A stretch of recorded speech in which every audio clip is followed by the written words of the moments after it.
Praise the lord. దేవుని పరిశుద్ధ నామమునకు మహిమ కలుగునుగాక. ఈరోజు దేవుని వాగ్దానం, ఆయన మీకు క్షేమాభివృద్ధి కలుగజేయుటకు శక్తిమంతుడు. అపోస్తుల కార్యములు 20వ అధ్యాయము 32వ వచనం.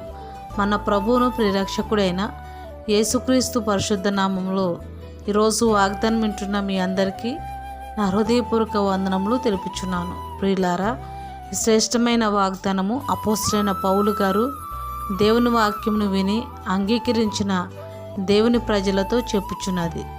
నేను మిమ్మును దేవునికిని ఆయన కృపకును అప్పగిస్తున్నాను. ఆయన మీకు క్షేమాభివృద్ధి కలుగజేయుటకు శక్తిమంతుడని చెప్పుచున్నాడు. అవును ప్రియులారా, మనము ప్రభువును సొంత రక్షకునిగా అంగీకరిస్తే క్షేమమును మరియు పరిశుద్ధుల సహవాసంలో స్వాస్యమును పొందుకుంటాము.